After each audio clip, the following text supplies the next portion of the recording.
My name is Joy Mayer, and I am the executive director of Trusting News. Um, I assume people will come in and out. I know some folks who wanted to be here are facing some news. We had 70 something people register for the event, so we'll see how many folks are able to join. But I am so thrilled that you are dedicating some time to talk to us about something we have been spending a lot of time thinking about at Trusting News. A lot of you are familiar with Trusting News. Some of you have been on a journey with us, whether that's through the Road to Pluralism work we started after the 2020 election, or through some of the training we've done around covering elections and democracy, like the Advancing Democracy Fellowship.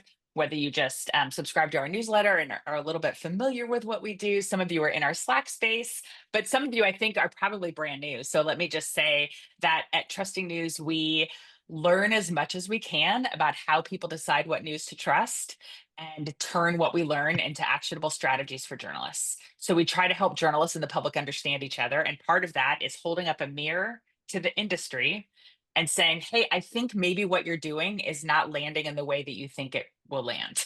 I think maybe there's a disconnect that you might not be aware of. And one of the topics that we have really been thinking about along those lines is how we cover and talk about democracy. So I am thrilled that you guys are here with us today. We also have several partner researchers here with us today. I would love it if you guys and they could introduce yourselves in the chat, say where you're joining us from, and if you want to say why this conversation is interesting to you, that would be really helpful. Um, Hello to the folks showing up who I also haven't seen in a while. It's so good to see you. Okay, I'm going to start sharing my screen. But most of today, just a little warning, most of today is participatory. We are going to get in groups and do some brainstorming together and sharing out together. So if you need to be off screen for a bit, that's great. It will start in 10 or 15 minutes. It'll start to be harder for you to participate if you're off screen. Um, okay, so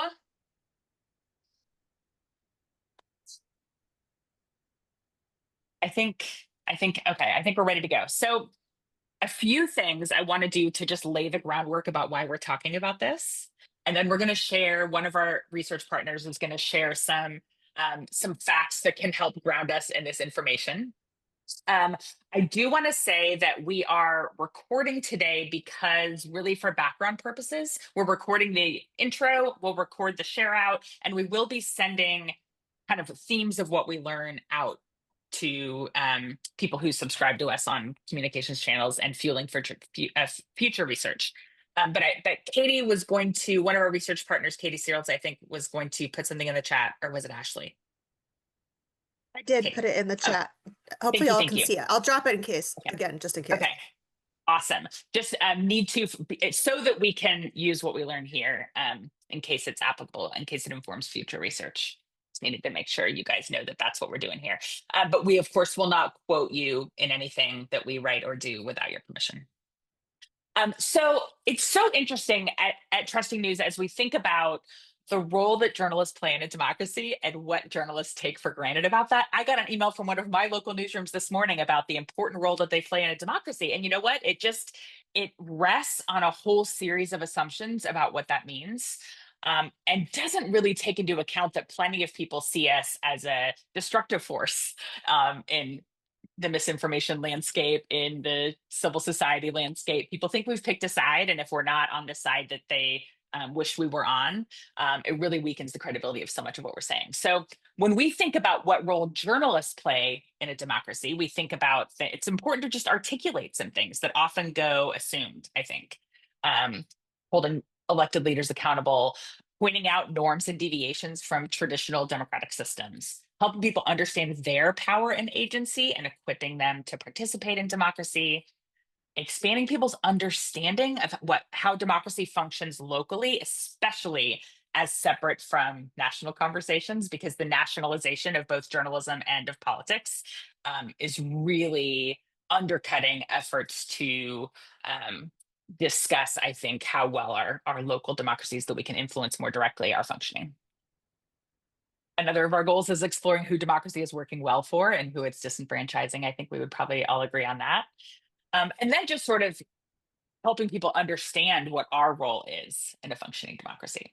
So feel free to add to the chat other things that come to mind for you when you think about what the goals of journalists are, as we both explore our role in a democracy and help people understand democracy. So then the other thing we're thinking about is what it looks like to cover democracy, and more specifically, what it looks like to cover threats to democracy. And this is one of the things we're going to explore when we stick you guys in breakouts with each other to talk in a few minutes is um, what do people mean when we talk? What do we mean when we cover threats to democracy? What are we talking about? And when other people talk about think about threats to democracy, what is coming to mind for them? um, Authoritarianism, the decline of free and fair election, dis and misinformation, which is related to censorship, which is related to kind of perceptions about what is allowed to be said, cancel culture, um, politicization of institutions, government overreach. So be thinking about what that means for you. But fundamentally, our coverage often seems to assume that we can use a phrase like threat to democracy and that people know and all think the same thing about what we're talking about. I was in a newsroom recently where we were doing an exercise of values that guide newsroom coverage, and we were up series of whiteboards, post-it notes all over the whiteboards, and we were talking about the values that guide the newsroom. And I asked them to map them on a scale of universally understood and really worthy of investigation. And they had democracy on the side of universally understood. Like everybody knows what we mean when we say that supporting democracy is a core value of ours. And I just said, that's not what we're here to talk about today, but I'm going to tell you you're wrong. That belongs on the other side of the board. So I'm so thrilled that you guys are here and ready to work on this with us. So I'm going to invite Ashley to unmute and talk to us a little bit about some research. Wonderful. And I'm so excited to hear from all of you. So I will keep this very short. But thank you so much for having this conversation with us. And Josh Scacco, who is on the call, and I have been working on some research since the fall, investigating some of these questions initially, and we're hoping to continue doing work in this area. So I'll talk just a little bit about some of the things we found in a survey that we ran. I'm at the University of Kansas. Josh is at the University of South Florida and runs a Center for Sustainable Democracy there. And so we ran a 2-wave survey in the fall right before the election and asked some questions about how important it was for people to see coverage of different democratic processes in news. And what we found, the biggest takeaway was that in general, when we didn't ask about specifics about parties or partisanship and things like that, people thought it was very important for political news to focus on things like the quality of information that political representatives were releasing, the fairness of legal procedures, government protections of rights, U.S. election processes, balances of power. All of that's what you see on the screen. In over 70% for all of these, over 70% of people in the United States thought it was extremely or somewhat important for news to cover these things. However, the devil's in the details when we think about some of this. Again, there was high support overall, but we did see slight decreases between September and October. And this can go on the next slide, Joy. Slight decreases, but important ones during our 2 waves. So in September, we asked people, and then we asked them again these same questions in October, and we found that there was a slight decrease in the belief that it was important to cover the quality of information released by political or public officials during that time. And Republicans specifically, so this is already an indicator that there's some differences between the different parties, that Republicans believe or slightly decreased in their belief that it was important to cover fairness in legal procedures. And we didn't look at news coverage, and we haven't looked at predictors yet, but there might have been some things happening in September and October, possibly news coverage about Trump, but we don't know for sure. But there might have been things happening that prompted this, but this only happened for Democrats. And in addition to these kind of specific measures we also asked a very broad question that was ask people to give us an example of incivility in politics. We didn't define incivility for them. We actually wanted to see what they thought incivility was, and essentially things that they don't like or that they don't want to see their politicians doing. Some of these answers gave us some really, I think, troubling insights into how people think about democracy, because some of these examples specifically said it was uncivil to be a threat to democracy. So using the terms like thinking that it's uncivil for a politician to want to be a dictator, to overthrow the government. I don't have this example on the screen, but to go after political opponents and threaten to jail them, things like that are very central to democracy. But there were other people who said that calling someone, so using the language of threat to democracy, calling someone a threat to democracy was uncivil and something that was inappropriate for people to do. So this is an exact quote, rhetoric by the Democrats describing Trump as a threat to democracy. And from our preliminary analysis, it looks like this is a partisan difference, that Democrats were more likely to say that threats to democracy were bad. Republicans were more likely to say saying that somebody's a threat is bad. And this is troubling to me, and I hope we can talk more about it. But these are some of the very quick main takeaways from what we've been looking at so far. Thank you so much, Ashley and Josh, for that research. One of the things I'm really curious about is, when do we use labels like a threat to democracy as shorthand for something and assume that people know what we mean? And when is actually avoiding that language and just being more specific helpful? So that's one of the things I hope we'll talk about. So fundamentally, we want to talk about what it would look like. Can we depoliticize coverage of democracy, remove it from political assumptions, identities, and root it more firmly in the information the public actually needs? And if we did that, would it make the coverage more relevant to people and also more hearable by people? That's a phrase I've been using a lot as I think about what it looks like to reach people who are sort of on the margins of what we do, who are less bought in, less automatically trusting of what we're doing, more skeptical, and more inclined to tune out if they see signals they think we're sending about about the values rooted in our coverage and how they might align with theirs, if that makes sense. So we're going to get in breakout groups for 20 minutes. Randomly with you guys, and then some of us, the researchers on our team, might just pop in and join you. Then we're going to come back and share out some themes from those. We're going to have you filling out something as you go. I'm going to give you a link in just a second. And then we're going to when we come back, we're going to both share what we talked about and what came up for us, and then also talk about what we'd like to do next and what you think some of the levers journalists might pull are that would influence or change this coverage. So here is a deck for you to pull up. bit.ly/democracy convo. And I am going to pull it up this way. You guys can still see my screen, correct? Just not in slideshow mode? Okay. So this is just a Google slide deck that's open to anybody. It is anonymous because you're not logged in to the deck. You're not invited as an editor. It's editable by anybody. And so what we're going to do is put you in groups and give you some questions to talk through together. But before we move into the groups, I just wanted to offer a little demo. On slides 11 and 12, we have listed 3 elements or principles of democracy. And I'm curious which of these you're most likely to be covering. So what I would like for each of you to do is grab one of these stars underneath each bar. So how likely are you in your coverage of democracy to be talking about free and fair elections and peaceful transfer of power? Grab one of these stars and move it between 1 and 5. And all of you can do that right now. Grab a star and move it for each line.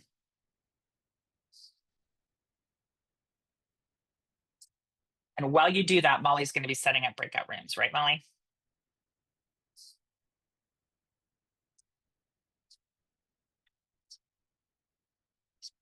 Didn't actually introduce Molly. I'm sorry, Molly, I didn't introduce you. My colleague Molly Muchna is here from Trusting News.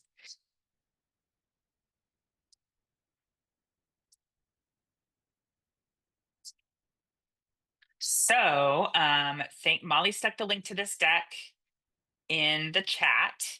Basically, we have slides for each group. Molly, how many groups are we going to have? We're gonna have 4 groups, so you should be in groups of 4 or 5 other people. So if you are in a group that's called group 1, you're going to look for the slides that have a 1 in the corner. All right, friends, is this making sense? Click down to slide 13 for a second before you join your group so that you know what we're talking about. You're going to pick group 1, group 2, group 3, group 4. Same questions. We have the same questions repeated 4 times so that in a group you have your own slide to be talking about. If at any point you're confused, come back to the main room and we will clear things up for you. But we're going to stay in groups until about 1:35 Eastern, so almost 20 minutes. And we will see you then. We're not recording what happens in the groups. We'll just be using this slide deck as a document. Any questions before we split you off? Enjoy. Each group has a series of questions, right? Yes. There's 3 questions. Or maybe 4 questions. I think there are 4 questions for each group. And then some at the end that where you can share examples of local reporting, democracy reporting, if you like. All right, then let's take it away. All right, I'm opening up the breakout room, so you guys should get a notification to join your room. So feel free to accept that. And we'll call you back in about 20 minutes. Good. Hi, everybody. Welcome back. I hope that was fun. I wish I could have been listening in on all of them. So what we're going to do is spend some time just sharing back what came up, what was especially fruitful for you guys, and then spend some time talking about what levers journalists can pull. What would it look like to actually do things differently? The reason I'm very excited for that part is that we have people here who are also interested in studying the impact of what journalists do. So just so you guys know what we're doing at Trusting News, we have a long history of working with researchers to actually turn the questions journalists have and that we have into data about how well those things might work. So in an ideal world, this is the beginning of a process where we say, hey, it would be cool if journalists did this differently. And a combination of these wonderful researchers who are interested in the same thing to say, oh, we could actually test and see how people, what it looks like for journalists to do it differently and how the public responds to that. So thank you for contributing to that. Reminder of the questions we're asking.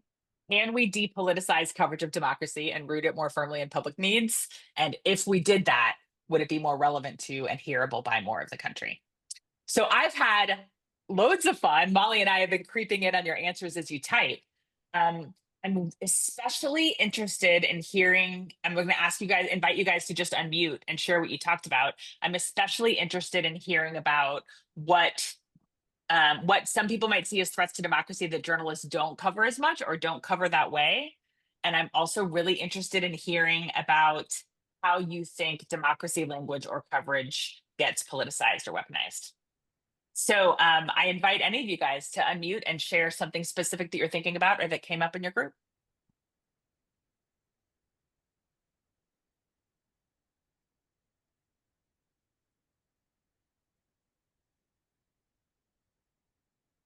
Can I get a volunteer? I don't think this is a room of shy people, so.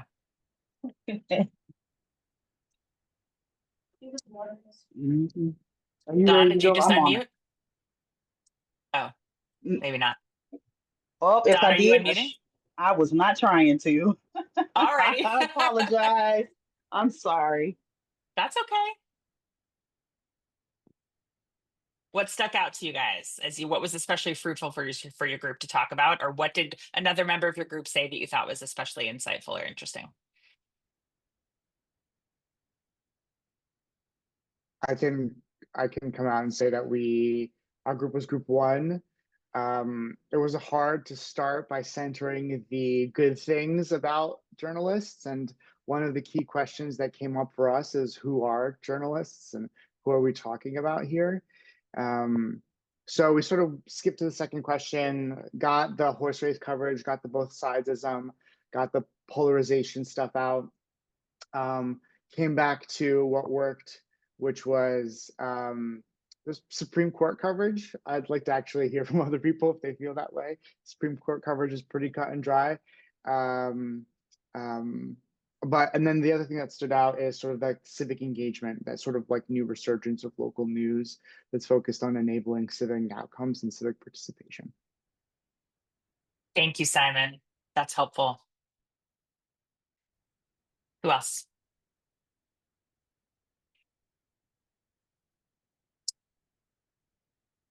I'm seeing some really interesting things on these. What a threat to democracy that journalists don't cover as much. Working class issues, democracy reform movement, gentrification, perceived versus actual infringement, a lack of civic engagement, the role of tech. So many interesting Yeah, things here.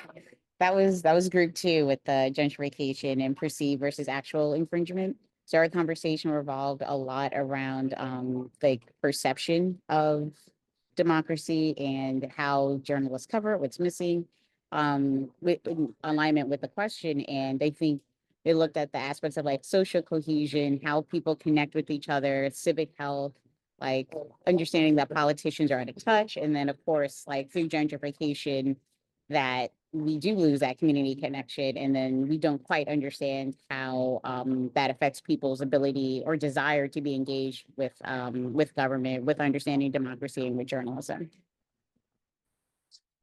Thank you. Very interesting.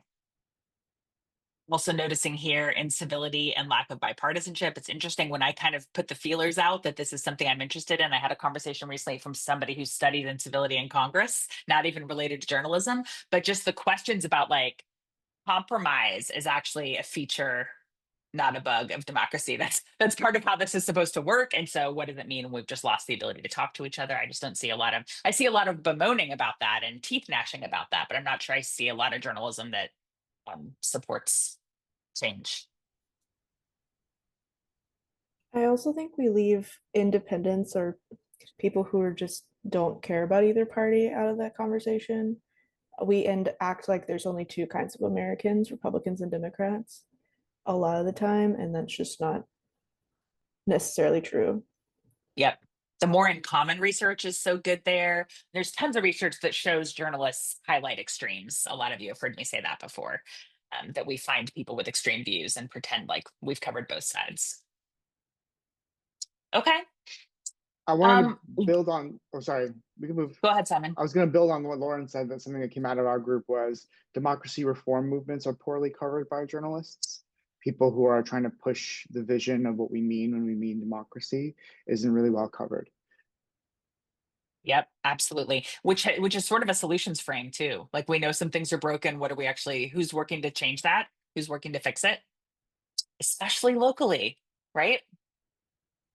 I was going to add that in going on what you just said, Joy, like I think that I didn't mention this in the group, but definitely there's a lot of really promising coverage. That's the solutions journalism framework and complicating the narrative depolarization framing that, like speaking to what Lauren said, sort of tries to counteract the sort of flattening and oversimplifying of two sides and leaning into that nuance and showing that to be sort of a truer, more accurate coverage of communities of democracy by not flattening. And yeah, I don't know, that's not necessarily like about democracy, but it's coverage pro-democracy, and those strategies have been helping, I think, a lot.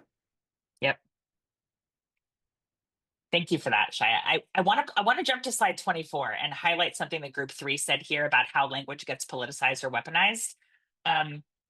One box says local control used to be a term used by teachers unions, and now I'm hearing it for school vouchers. And then there's this other comment that says free and fair elections can mean whatever you want.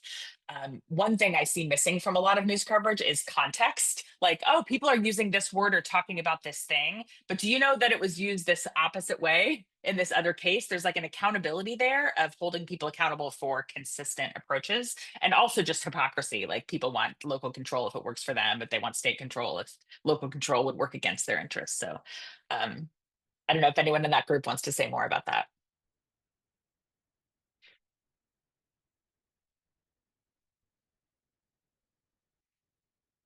Okay. So I wish we had double the time that we have, but I want to move to what we can do. You still with me, friends? Can we move to what we can do? Are you ready to share? Okay. So I'm going to jump down to slide 34, where anyone can feel free to type, and we'll also be taking some notes. I'm interested in what comes up for you when you picture anything you guys just talked about, and feel free to keep adding to the slides and to reference them later. Um, what could we actually do differently? Are we talking about using different language? Like, it, try not to use the word democracy and instead talk about which specific principle or outcome we're looking for. Or are we talking about explaining, which we love at Trusting News, explaining more, here's what we mean by this language, putting it in some context or definitions? Are we talking about literacy around democracy and just making sure people know what we're even talking about? Are we talking about engagement opportunities? Like, do people the people you aim to serve with your journalism, do they want to talk about this? Would they be interested in some like face-to-face or online engagement with you about it?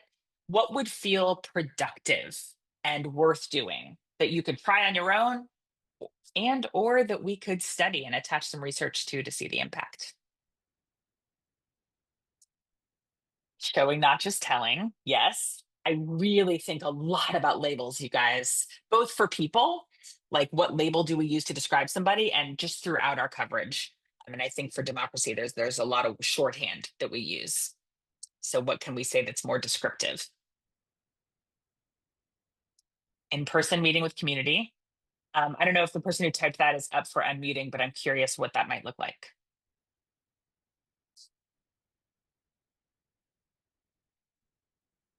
Definitions, for sure. Infographics. Some of the resources I have shared are just like, you know, Instagram slides to swipe through that are, here's what the elements of democracy are. Oh, I was the person who did the in-person meeting. I was, we did some things, an in-person meeting with Cal Matters where we talked about the propositions on the ballot last November.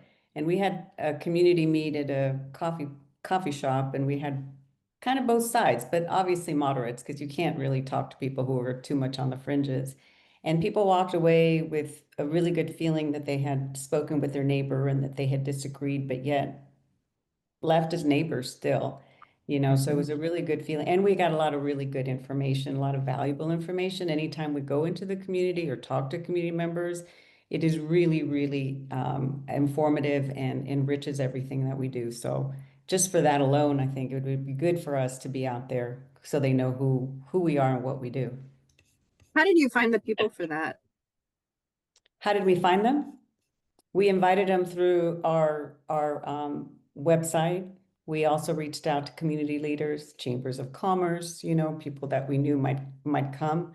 And then, since most of us in a small community, we know who is who, we know who the gadflies are on both sides. So we try to bring all those people. And then some people came that we didn't know who they were because they saw it online. And it still was a very good, meeting. We didn't know what to expect, but we kind of kept it, a little bit more like high level, as opposed to using any kind of words that maybe would, have the other person running to the other side. So we try to be nonpartisan. Modeling Yeah. civility and democracy. But anyway, it was good. It was a good outcome. Simon, I agree with Paula in the chat. I'd love to hear more about what you said about the business incentives to cover democracy poorly.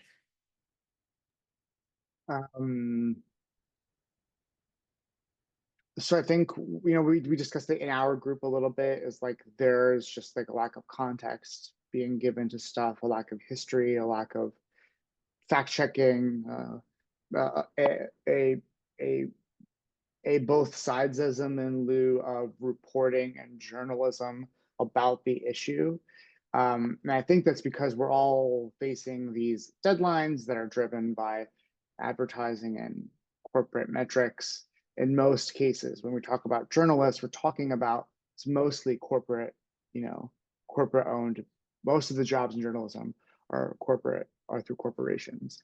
So I think the structure of the ad markets and the structure of membership and individual donations and even the structure of the journalism we produce is reliant on what might be an outdated financing model for public service local news and information. And Joy has definitely heard me talk about public funding. So I think that what we're talking about is, we heard one of the things that stands out is like civic education and like deep local like connection. Those things are not necessarily public goods that the market can provide. So I think it's important for us, and when we think about our role in this conversation, to also have this like maybe an activist and advocate hat for our work, which is to say, if this is going to be a public good, it should be publicly funded. And how are we able to then incentivize the civic information economy in such a way that we can reach these goals? Because we're using old models, right? We're using old business models from like the 20th century. So like that's like, I know a hard thing to to deal with within the scope of one or two or even a few years worth of meetings. But I think it's just important for us to underline. That's why I just wanted to add that to the conversation. Thank you. I appreciate that. I also want to underscore that if we say things like our work is a public good or our work is nonpartisan, we have to accept that it doesn't feel that way for a lot of people. And we need to bring receipts for that. Stripping labels and adjectives from stories altogether. Definitely something we've talked about. Journalism by curation to help connect the dots. I'm a big fan of that. Here's how this is being covered. Here are different elements to that, helping put the work that you're doing in a broader context. Solutions focused, resilience, depolarizing.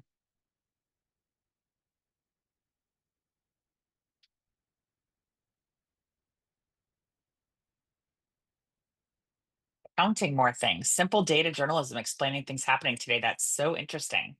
It's part of this idea of bringing the receipts, both for our own work and also for ideas, things that we might assume everybody agrees are true. Are our stories backing them up enough?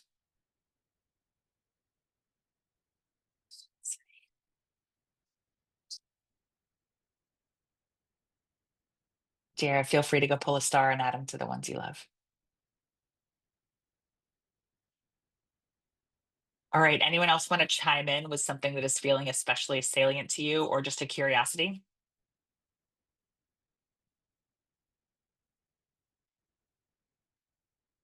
One of the things you'll be hearing from us about, we'd love to keep in touch with you. We'll be sending this around and also probably some related resources or things that made us think about to folks who registered today, including the 50 or so people who registered and weren't able to make it. I would love to keep in touch with you as our work progresses. One of the questions we have for you is, are you in a spot, for those of you who are working as a journalist now, are you in a spot where if you wanted to experiment with some of these things, you would be able to have the buy-in of your colleagues or your team, feel like you have some flexibility? We're going to invite you to let us know after you've had a little time to cogitate on this, what felt like something you might actually want to do or consider changing about your work, whether you would have room in your process to allow it to accompany you on that journey or not.